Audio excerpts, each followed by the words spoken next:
Good morning. Today is Tuesday, April 19th. I'm Carmen Blackwell with your 3 News Now morning update. Thank you for spending just a few minutes with me on the WKYC Facebook, Instagram, and YouTube pages. We start you off this morning for a check of today's weather forecast with Holly. Holly, good morning. Good morning to you, Carmen. And it's been a cold one. And as we look ahead, we continue to track snow and rain really through the next several hours. This is the view at 11 a.m. We see more rain than anything else as we head into the afternoon. These little pockets of just chilly rain showers absolutely could have some wet snow or sleet mixing in, similar to yesterday. And then by the time we get into this evening and overnight, we start to see skies clear. It'll be a chilly night, that's for sure. So we'll wake up tomorrow to some pretty cold weather, but we're going to rebound.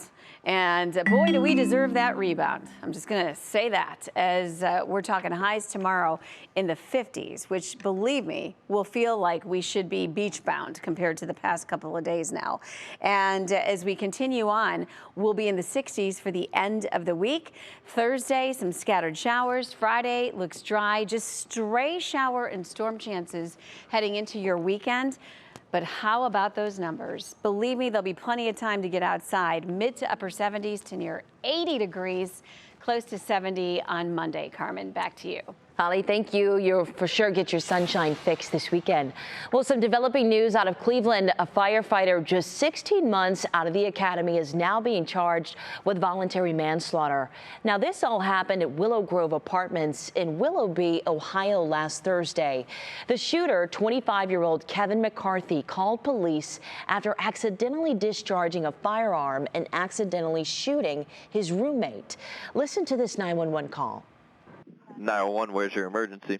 Hey, what's going on? I accidentally discharged a firearm and I accidentally shot my roommate. Okay, does he need an ambulance? Oh, he's dead. Now, when police arrived on scene, they found McCarthy on his knees. When police approached him, he laid down with his hands behind his back. The young firefighter graduated in December of 2021 from the Fire Academy, and 16 months later, McCarthy is now being charged with voluntary manslaughter, which is considered a first-degree felony. The Cleveland Division of Fire announced that McCarthy has been suspended without pay pending the outcome of the court proceedings. Now to some other local headlines to bring you this morning. Here's 3 things to know. An Akron man has been sentenced to life in prison for 2 murders. 32-year-old Jason Shockley was convicted for the 2020 stabbing deaths of his neighbors Ben King and Gary Ballas. He pled guilty to 2 counts of murder and aggravated robbery just last month. Shockley was linked to both of the crimes after being caught with several of King's belongings, those including his vehicle, knives, and his credit cards. An update on former Newburgh Heights Mayor Trevor Elkins. On Monday, he pled guilty on misdemeanor charges related to an investigation into his campaign finances. The plea keeps him out of jail, but it does place him on 5 years of probation. He cannot run for any political office in Cuyahoga County for the 2024 through 2028 term, and his campaign account will be closed. He's accused of funneling roughly $134,000 from his campaign over several years. Now, the plan to fix lead problems in the city of Cleveland got another look yesterday. HUD Secretary Marcia Fudge joined city leaders at the Great Lakes Science Center for a roundtable discussion. Now, for many years, children in Cleveland have tested for lead levels several times higher than the national average. Anytime a nation, a great nation, cannot find a way to take care of its children, we have failed. We have failed. Failure is not an option anymore. We're going to do this. We're going to do it together. And I know that my hometown is going to lead the way. Homes built before 1978 are presumed to have lead-based paint. The city now has a law in place requiring that all residential rental units built before then be certified as lead safe.